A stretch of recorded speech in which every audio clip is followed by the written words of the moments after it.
এইগুলা যখন অনেক রাগী হয় তখন ওরা পুরো ময়ূরের মতন দেখা যায় এবং অনেক সুন্দর লাগে দেখতে, কিছুটা ময়ূর পাখির মতো। আসসালামু আলাইকুম। আজকে ছোট্ট একটা ব্লগ, আর আজকের ব্লগটা থাকছে হচ্ছে বন্ধু, আমার বন্ধু নাগিন বন্ধু, যাকে আমি বলি সোহান। তো ও এখন নতুন উদ্যোক্তা বললে চলে। সো ওর উদ্যোগটা কি আর কি নিয়ে ও খামারটা করছে ওটাই আজকে আমি দেখাবো আপনাদেরকে, এবং এটা করে কি আপনি লাভবান হইতে পারবেন কি না এইটা নিয়েই কিছু কথা বলবো এবং কিছু ওর থেকে জানবো। সো চলেন যাওয়া যাক।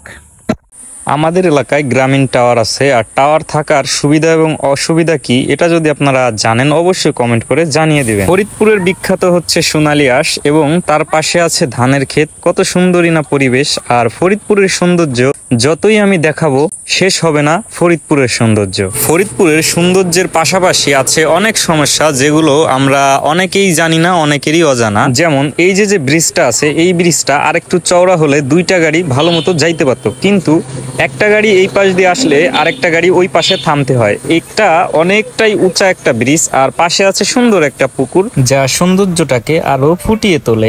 আর এই আমার এই এলাকার এবং রাস্তাঘাট এবং কোথায় কোন সমস্যা আছে ওইটা আমি একটা ফুল একটা ব্লগে রাখার চেষ্টা করবো ইনশাল্লাহ। আল্লাহ যদি বাঁচায় রাখে ইনশাল্লাহ আমি ফুল একটা ব্লগ করব আমার এলাকার যত সমস্যা আছে ওই সব নিয়ে। আপাতত আমরা যাচ্ছি সোহানদের বাসায়, এন্ড এই রাস্তাটা অনেকদিন পর আসলাম, অনেকদিন পর, অনেক মাস পর বললে চলে, কারণ ওদের বাসায় আমি আসতাম আগে প্রতিনিয়তই, কিন্তু এখন আপাতত আসা হয় না। তো অনেকদিন পর যাচ্ছি, দেখা যাক ওর রিয়াকশন কেমন হয়। ফার্স্টে আমরা সোহানের কাছে জানতে চাইবো যে এটার নাম কি, আসলে এটা কোন জাতের বন্ধু?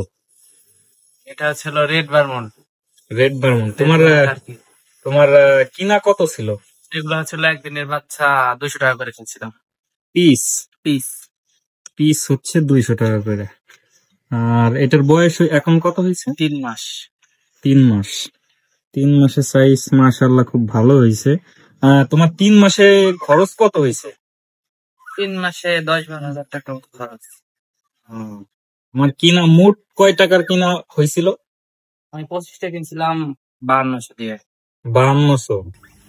আচ্ছা, তাহলে তোমার মোট খরচ যাওয়ার পরে, তারপরে তোমার খরচ, যাবতীয় খরচ দিয়ে এই জিনিসটা কি মানে নতুন যারা আছে তারা কি এই জিনিসটা কি শুরু করতে পারে? পারে। এখন এই জায়গা আছে ছিল তোমার 18টা, ঠিক আছে। আর যেগুলো বিক্রি করে দিছি কিছু 20-25টা 3000 টাকা করে আমি জোড়া বিক্রি করতেছি 3 মাসের। এগুলা 3 মাসের জোড়া দুইটা কত? দুইটা 3000 টাকা জোড়া। ও, জোড়া হচ্ছে 3000 টাকা। মানে আমি বিক্রি করছি কিছু, আর এগুলা দিয়ে আর কি প্যারেন্টস করবো, এই জন্য রাখছি। আচ্ছা, মানে এইগুলা করলে মোটামুটি মানে লাভ আছে, এই তো?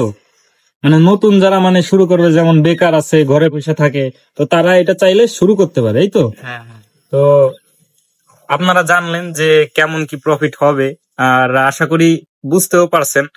আর এইগুলা অবশ্য পালাটা অনেক কষ্টেরও না, আর অনেক জায়গারও প্রয়োজন নাই ওর, কিন্তু। আচ্ছা, এই ঘর কয় ফিট বাই কয় ফিট?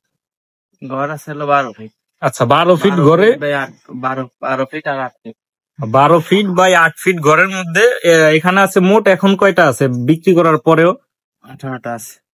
18টা এখানে আছে। আবার এই পাশে আবার ওই যে একটা রাখছে, ওইটার পা নাকি ভাঙ্গে গেছে। তো এতটুক জায়গার মধ্যেই মনে করেন আপনি চাইলে শুরু করতে পারেন। বাড়িতে বসে না থেকে, বেকার না থেকে আপনি লোন কিংবা একটা ইনভেস্ট আপনি করতে পারেন, এখান থেকে ভালো কিছু আপনি পাবেন ইনশাল্লাহ। তবে ধৈর্য ধরতে হবে অবশ্যই, যে কোনো বিষয়ে আসলেই অবশ্যই আগে ধৈর্য ধরতে হবে। ধৈর্য না ধরলে কিছুই হবে না, আর রিস্ক নিতেই হবে। জীবনে রিস্ক না নিলে কিছু করা যায় না।